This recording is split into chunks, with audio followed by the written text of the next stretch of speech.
बस 2 घड़ी प्रभु का ध्यान कीजिए, अपनी अंतर आत्मा को शांति से भर लीजिए, शांति से भर लीजिए।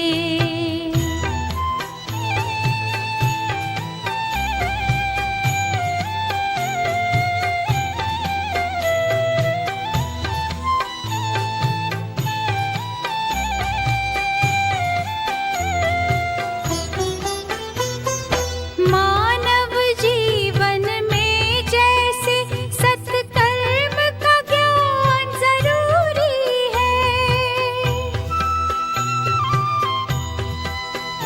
हर कर्म से पहले महानता है। आज का स्लोगन है संपूर्ण पवित्र और योगी बनना ही स्नेहकारीकरण देना। संपूर्ण पवित्र और योगी बनना ही स्नेहकारीकरण देना। तो अव्यक्त इशारे, अभी जो भी परिस्थितियां आ रही हैं या आने वाली हैं, जो भी परिस्थितियां आने वाली हैं, प्रकृति के पांचों ही तत्व अच्छी तरह से हिलाने की कोशिश करेंगे। ये 5 तत्व है, वो अच्छी तरह हमारे सामने पेपर के रूप में आएंगे। तो बाप कहते हैं जो मजबूत होगा वो कभी भी इनसे क्या हिलेंगे नहीं, परेशान नहीं होंगे, दुखी नहीं होंगे। ये क्या हो रहा है? तो क्योंकि बाबा ने तो हमें पहले से ही बता दिया है।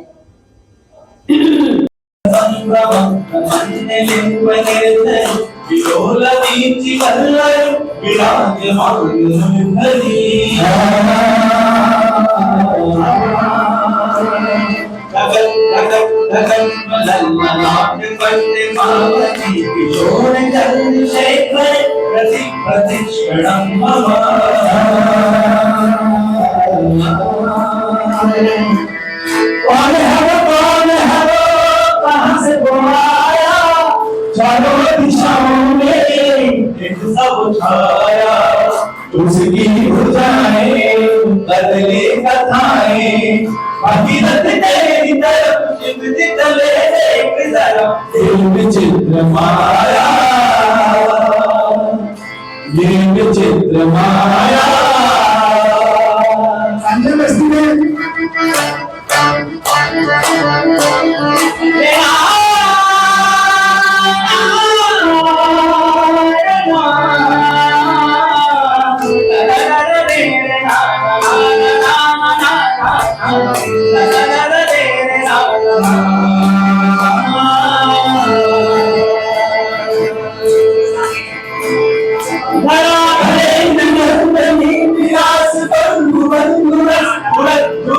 संतति प्रमोद मान मान से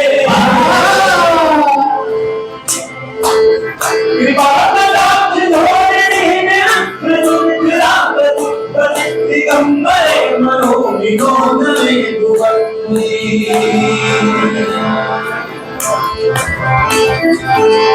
भुजंग बिंदलस तत्पणावली प्रहागदम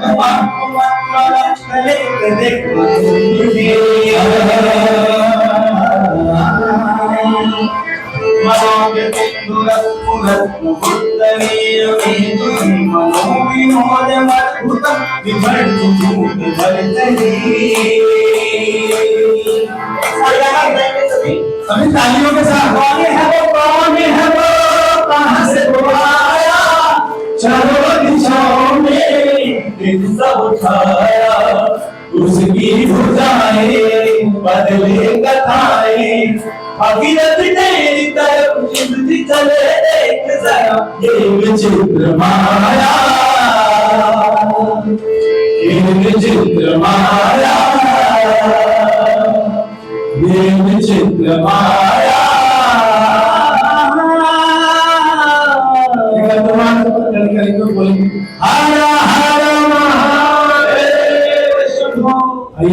शंकर जी का एक छोटा सा भजन जो हमारा बहुत पॉपुलर है कि शंकर जी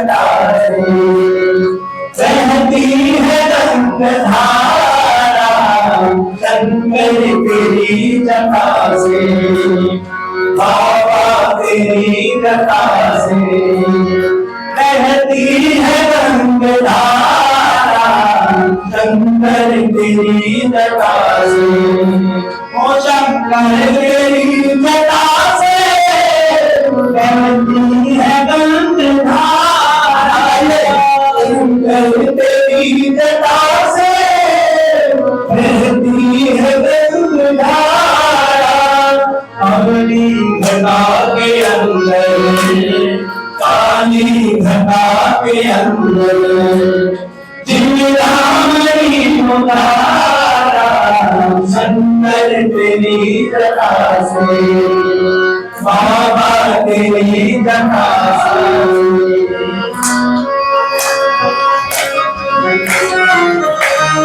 खाली हम लोग ऐसे नहीं बोले तो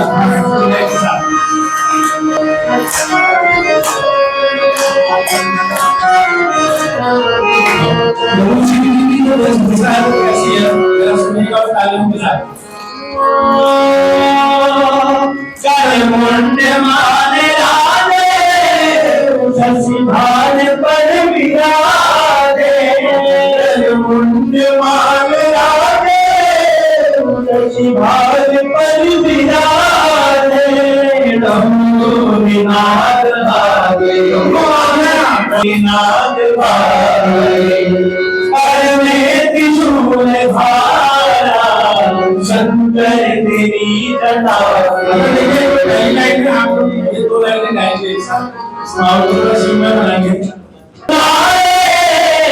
सब पाप दोष तारे शिव नाम दो उचारे सब पाप दोष तारे शिव नाम दो उचारे सब पाप दोष तारे शिव नाम दो उचारे सब पाप दोष तारे ब्रह्मानंद नाम सारे ब्रह्मानंद नाम सारे भव सिंधु मार तारा शंकर तेरी जटा से बाबा तेरी जटा से बहती है रंग धारा शंकर तेरी जटा से। तो हमारी तरफ से हम तो कोई गिफ्ट लाए नहीं है, तो सर के लिए हम ये 2 भजन गा के हमने गिफ्ट दे दिए। तो हम कामना करते हैं भगवान शिव से और आप सभी की मंगल कामनाएं, सब दीर्घायु रहे, 100 साल जिए और हमारे बीच में रह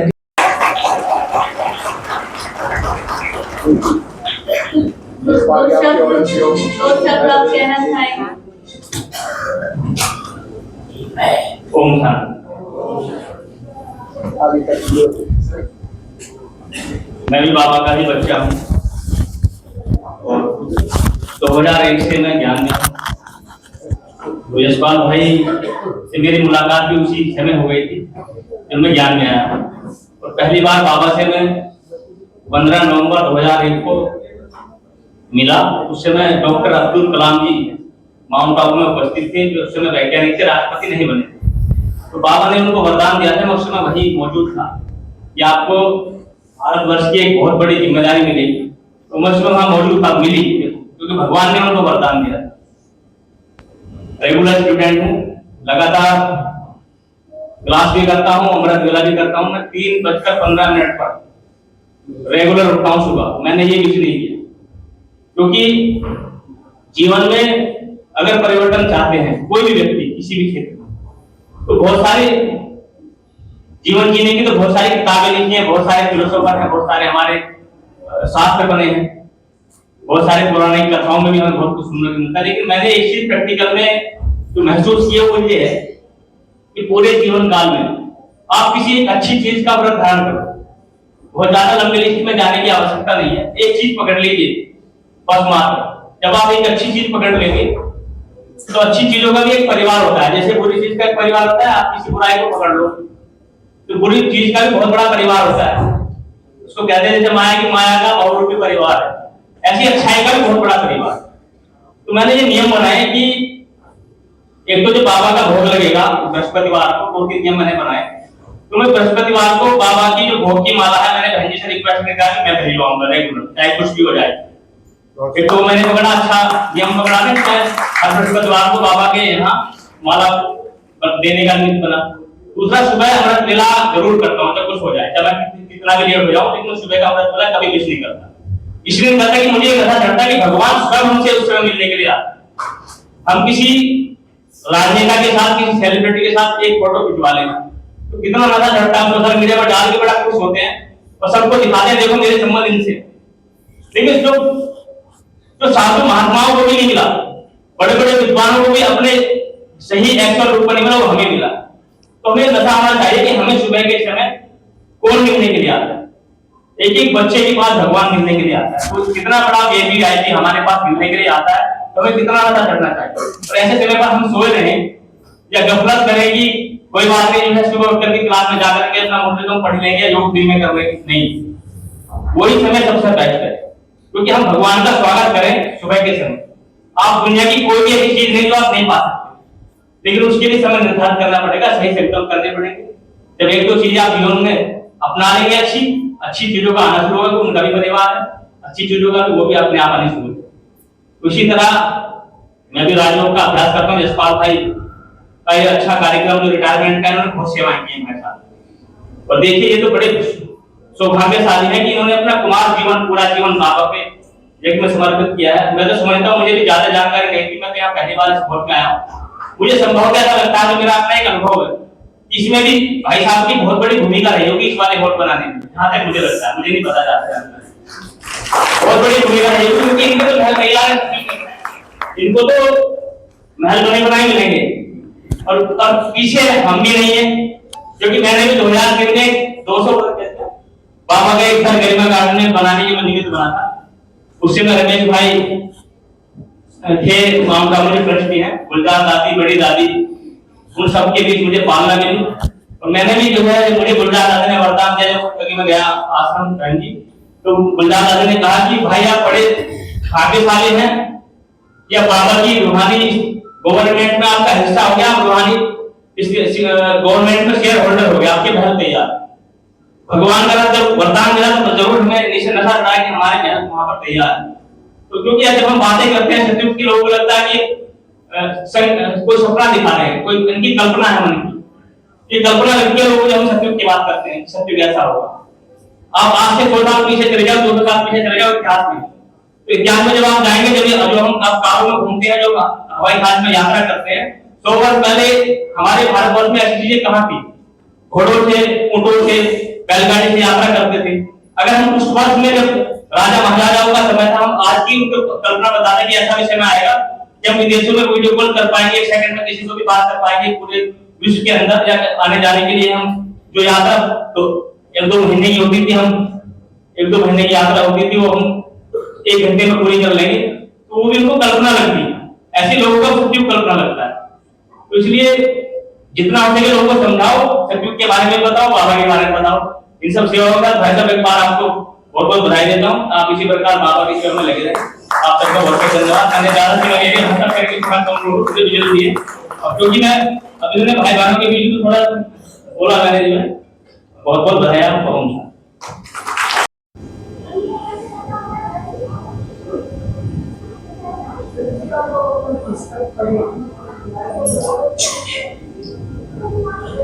बहुत छोटे बच्चे अभी में देख रहे हैं और हमेशा बाबा की सेवाओं में ये तत्पर रहते हैं, बहुत ही प्यारी हैं और ज्ञान में भी चलती हैं। तो आपका भी हम स्वागत करते हैं।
बहुत ही सुंदर नृत्य प्रस्तुति। एक बार जोश से इतनी प्यारी बच्ची ने डांस किया है।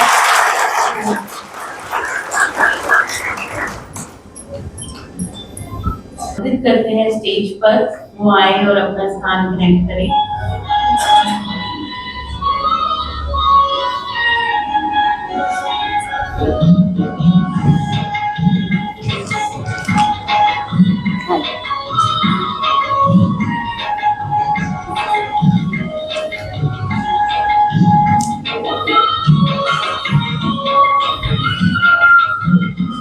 दीदी का थोड़ा सा परिचय मैं देना चाहूंगी।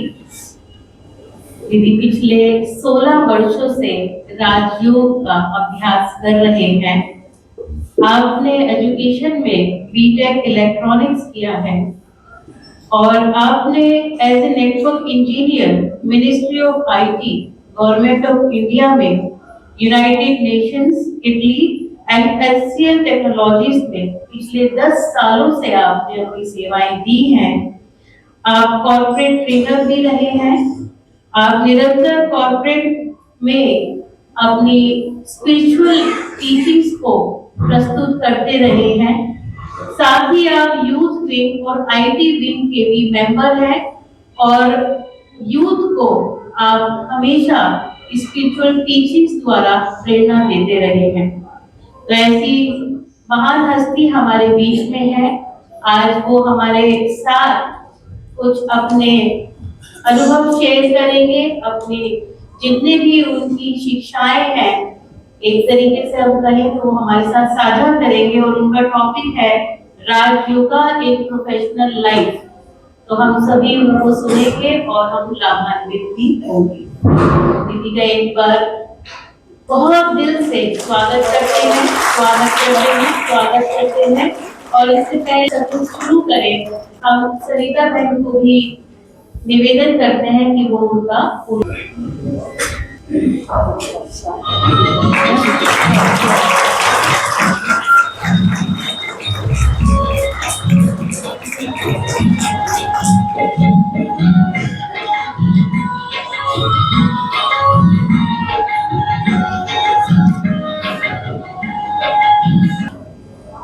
बहुत सुंदर ओकेजन दादा यशपाल भाई जी का रिटायरमेंट समारोह।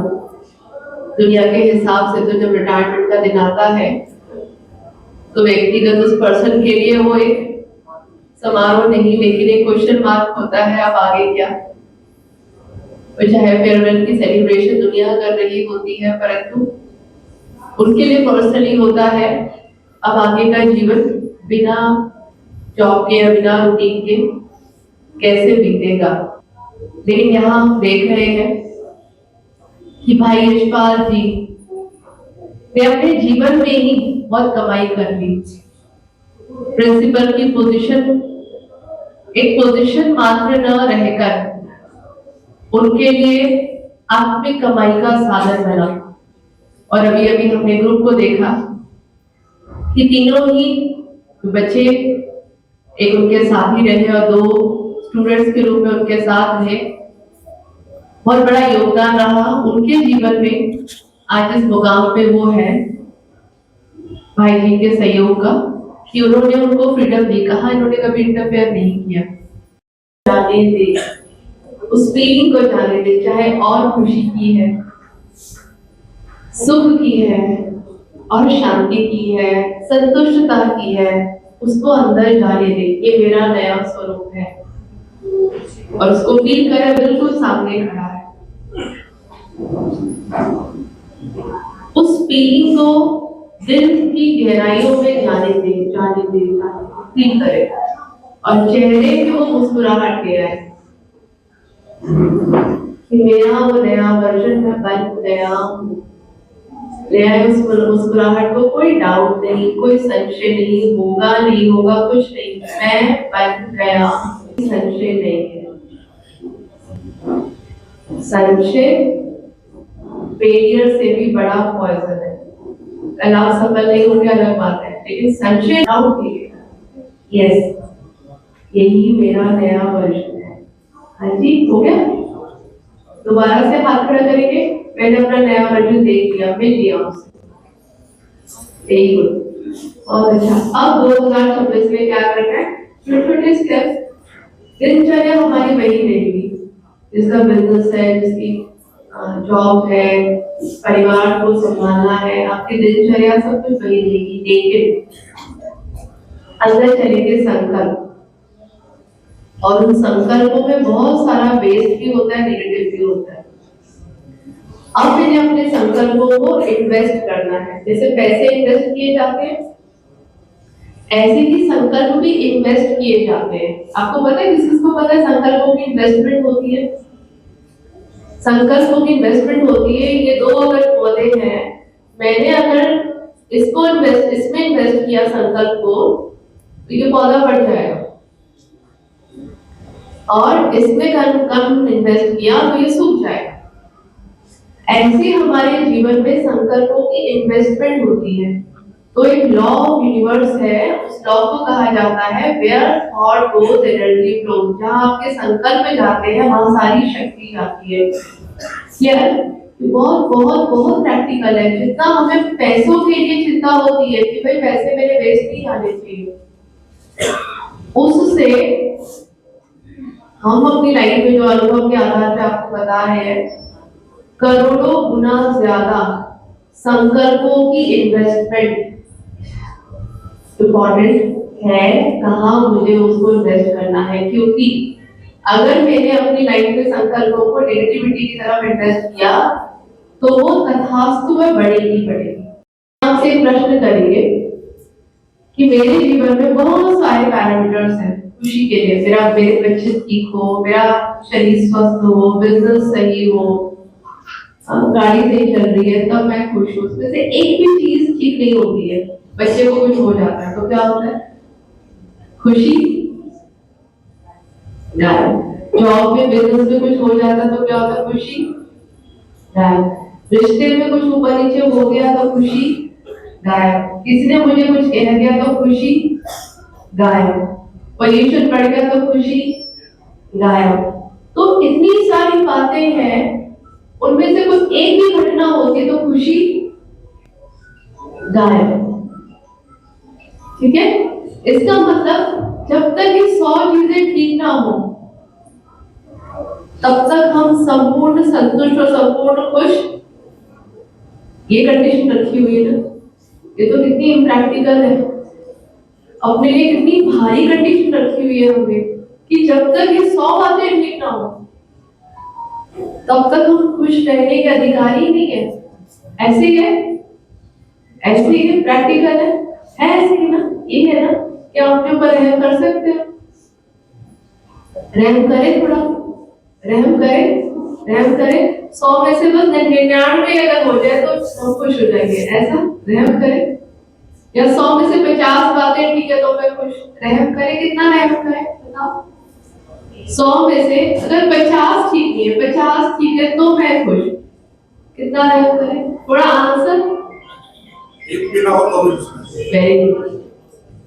हेल्थ ठीक नहीं है, संबंध में ऊपर नीचे आ गया, ध्यान ठीक नहीं है, हाँ, और थोड़ा सा मन भी ऊपर नीचे हो गया तो भी मैं खुश, पॉसिबल है? पॉसिबल है? कैसे पॉसिबल है? आप किसी का सहयोग करते हैं, किसी के साथ देते हैं, दुनिया को कुछ ना कुछ बांटते हैं तो आप खुश हैं। लेकिन वो बांटने की शक्ति कब आएगी? अब मैंने दीदी के लिए कितना कुछ किया और दीदी ने तो एक दिन मुझे सुनाई दिया सबके सामने, तो कैसे आएगी? उसके लिए शक्ति चाहिए, शक्तिशाली मन। सिर्फ और सिर्फ भाई जी ने बहुत अच्छी बात बोली, बांटते रहो। बांटेगा भी कौन? जब मैं मेरी भावना ना हो, सिर्फ देने की भावना हो तो खुश रहा जा सकता है। आंसर सही है, लेकिन ये शक्ति आएगी कैसे? शक्तिशाली मन ही डिजर्व अधिकारी है खुश रहने का। शक्तिहीन मन खुश नहीं रह सकता है। नहीं, देखो कैसे बढ़ा है 2026। मुझे अपनी शक्ति बढ़ानी है और खुशी का पैरामीटर कोई बाहर का नहीं होना चाहिए, मेरी आपकी शक्ति, मन की शक्ति। कैसे संभव है? प्रैक्टिकल बात करेंगे, कैसे संभव है? जब तक मैं स्वयं के साथ न बैठूं, जब तक मैं स्वयं के साथ संबंध न जोड़ूं, जब तक मैं अंदर न जाऊं, तब तक मेरी शक्ति बढ़ नहीं सकती है। हुआ और पिछले 25 वर्षों से वो पूरी तरीके से ईश्वरीय ज्ञान में समर्पित हैं और ईश्वरीय सेवाओं में पूरे जोर शोर से वो लगे हुए हैं। और आज का ओकेजन तो जैसे कि हमें पता ही है, यशपाल भाई जी की रिटायरमेंट को हम सेलिब्रेट कर रहे हैं। लेकिन आपको क्या लगता है वो रिटायर हुए हैं? किस किस को लगता है वो रिटायर हुए हैं? उनको देखकर लगता है कि वो रिटायर हुए? तो बेशक लौकिक रीति से देखा जाए तो वो रिटायर हो रहे हैं, लेकिन मुझे लगता है यहाँ सभी बैठे जितने भी हैं वो ये मानते हैं कि परमात्मा ने तो उनके लिए और ही बेहद का प्लान रेडी किया हुआ है ना।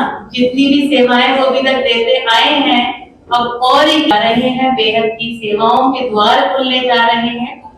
अभी तक भी न जाने कितनी आत्माओं को वो ज्ञान देने के निमित्त बने। उनका बहुत छोटा सा संक्षिप्त में मैं परिचय दूंगी, बाकी तो हमारे बीच में सरिता बहन है ही, वो उनके बारे में और थोड़ा अनुभव शेयर करेंगे। लेकिन उनका ज्ञान में आना 18 वर्ष की आयु में हुआ। उत्तर प्रदेश में एक जगह है जहाँ उनका जन्म हुआ। उनके माता पिता पहले से ही ज्ञान में थे और उसका 18 वर्ष की आयु में ज्ञान में आना हुआ। ग्रेजुएशन कंप्लीट करके वो दिल्ली की ओर आए और वो दिलशाद गार्डन, शालीमार गार्डन और अन्य कई सेवा स्थानों पे अपनी सेवाएं दी।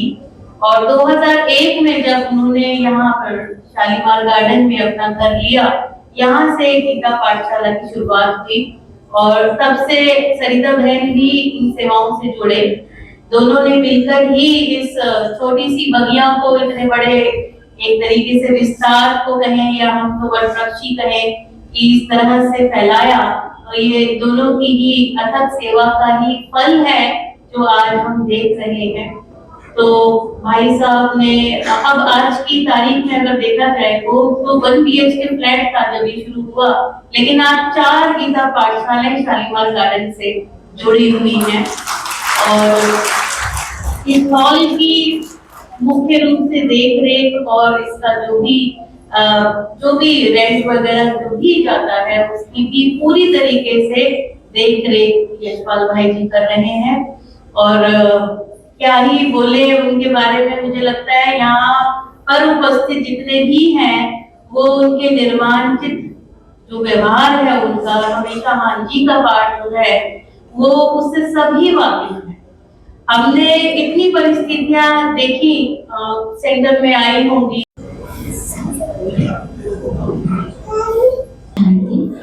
यशपाल भाई जी के परिवार के आए हैं संबंधी, कृपया पीके माताएं बहनें आप प्लीज आप पीछे चले जाएं, उनको स्थान दें। जो बीके माताएं हैं वो कृपया पीछे जाकर के उनको स्थान दें। ओम शांति। सर्वप्रथम विश्व कल्याणकारी परमपिता परमात्मा शिव की प्रिय संतान सभा में मौजूद सभी हमारे भाई बहनें, आप सभी को सर्वप्रथम नए वर्ष की हम बहुत बहुत बधाई देते हैं, बधाई देते हैं, बधाई देते हैं। साथ में अपने आदरणीय यशपाल भाई जी को भी उनके रिटायरमेंट पर बेहद सेवाओं में परमात्मा की अब वो लगने जा रहे हैं, तो इसकी भी भाई साहब को हम बहुत बहुत दिल से बधाइयाँ देते हैं। भाई साहब के बारे में तो क्या ही कहूँ, क्योंकि बहुत लंबे समय का सानिध्य उनका हमें मिला है। मैं कहूँगी 2005 में मेरा शालीमार गार्डन आना हुआ, जब यशपाल भाई जी ने 2001 में यहाँ गीता पाठशाला ब्रह्मा कुमारी की सेवाएं अपने एक LIG फ्लैट में शुरू की, और उनका वो फ्लैट भी छोटा पड़ने लगा था, भाई बहन बढ़ने लगे थे। भाई साहब ने बहुत प्रदर्शनियां करी यहाँ पर, दिलशाद गार्डन सेंटर के कनेक्शन में सेवाएं चली, वहाँ के भाई बहनों को साथ लेकर के कोना कोना भाई साहब घूमे, जहाँ भी जगह मिलती थी भाई साहब प्रदर्शनियां करते थे, और आत्माएं बाबा के बच्चे तैयार होते गए और उनका कमरा घर LIG फ्लैट जो था वो छोटा पड़ा। तो फिर आगे भी 7-8 बिल्डिंग आगे ही MIG फ्लैट भाई साहब ने किराए में दिया, और उसमें भी आत्माएं आने लगी ज्यादा।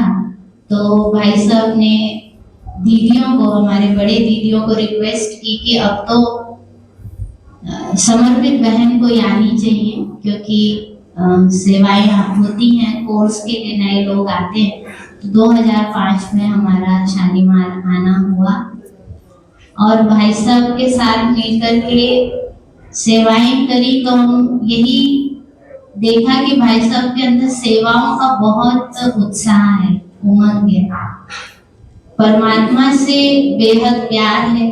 भाई साहब एक बार ऐसे बैठ कर के बात हो रही थी, तो भाई साहब ने बताया कि जब परिवार की तरफ से उनको विवाह के लिए थोड़ा सा बोला जा रहा था, तो भाई साहब ने बहुत स्ट्रांगली उनको ये शब्द कहे, भाई साहब ने खुद मुझे बताया जो कि ये शरीर और आत्मा सिर्फ और सिर्फ परमात्मा के लिए है, किसी देहधारी के लिए, किसी मनुष्य के लिए नहीं। इन शब्दों से ही मुझे लगा कि इस आत्मा का परमात्मा से बेहद प्यार है। और हम सिर्फ यही शालीमार में आके ही नहीं, लेकिन हम भाई साहब को देख रहे थे। भाई साहब जब दिलशाद गार्डन आए तो हमारे लौकिक घर के पास ही भाई साहब रेंट पे रहते थे। तो भाई साहब भी दिलशाद गार्डन सेंटर में क्लास करते थे और मैं भी क्लास करने जाती थी।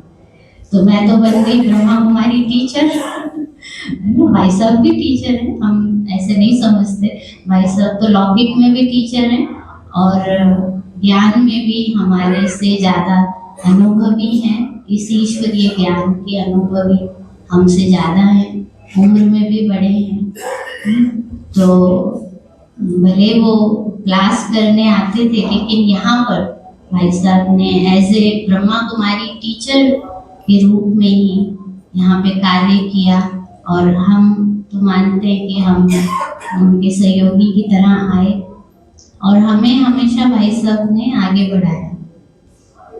हम नर्वस हो जाते थे कुछ भी प्रोग्राम करने में, जैसे भाई साहब के नेतृत्व में यहाँ शालीमार में लगातार 2 साल 2016 और 2017 में 2 बड़े बड़े मेले भाई साहब ने अरेंज किए। मैं घबरा जाती थी क्योंकि मैं अकेली ही थी, सेकंड ब्रह्मा कुमारी बहन अभी मेरे साथ तैयार नहीं हुए थे, तो मैं घबरा रही थी कि नहीं 5 दिन का मेला, पहला 12 ज्योतिर्लिंग मेला किया, तो भाई साहब ने कहा नहीं सब हो जाएगा, सब हो जाएगा। तो हम दोनों ने मिलकर प्लान किया कैसे कैसे पूरी क्लास को सेवाधारी बना दिया, सबको, कोई भी नहीं छूटा, सब इंगेज हो गए इसको क्या क्या करना है। और उसमें जो भी कुछ प्रॉब्लम्स भी आई थी, लेकिन भाई साहब ने मेरे को नहीं बताया। बहुत गौरव का दिन है आज, एक जीवन का एक पड़ाव पार कर जब हम यहाँ पहुँचते हैं तो बहुत सारे अनुभव हमारे जीवन में जो जुड़ते हैं, उन अनुभवों में अगर ईश्वरीय ज्ञान भी जुड़ा हो तो आप सोचिए कि ये अनुभव कितने ज्यादा हमारे लिए वैल्यूबल होते हैं। और इन अनुभवों से जब हम औरों की पालना करते हैं तो उनके कितनी सारी जो गलतियां हैं या मिस्टेक्स वो करने भी जा रहे हो तो उनसे हम उन्हें बचा सकते हैं।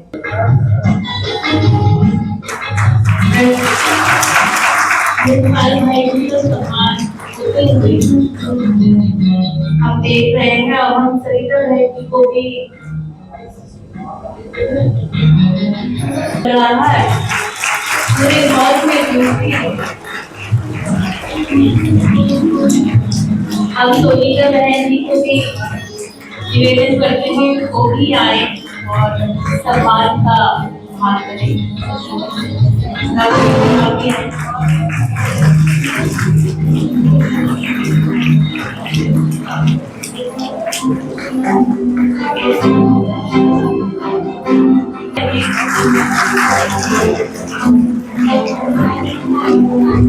ये बैठ दे रहे हैं, बहुत ही सम्मान और गौरव की बात है हमारे पूरे परिवार के लिए। जोरदार तालियों के साथ हम इस सम्मान को और गौरवान्वित करेंगे। बैच शॉल के द्वारा यशपाल भाई जी को सम्मान देते हुए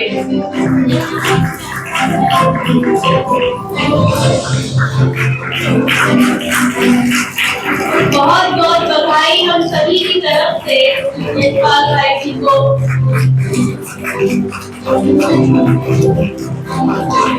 परमात्मा भी जैसे उन्हें छुट्टी दे रहा है कि और आगे बढ़े हो और जीवन, इसमें शुभ भावना भी है और दुआएं भी हैं। भाई साहब के परिवार से भी यहाँ पर बहुत सारे संबंधी गण उपस्थित हैं, तो हम उनमें से भी आपको निवेदन करेंगे कि आप भी एक एक कर स्टेज पर आए और यशपाल भाई जी से मुलाकात करें। मैं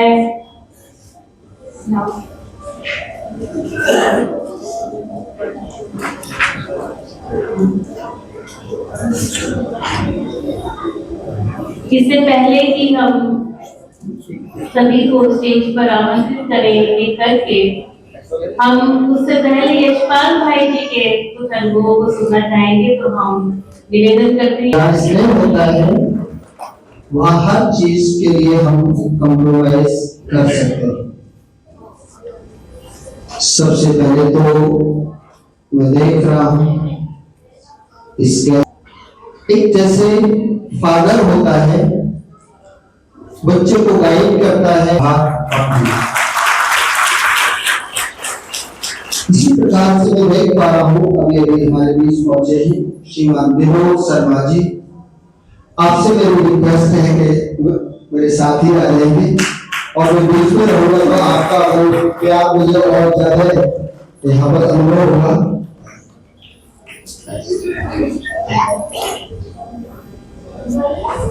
और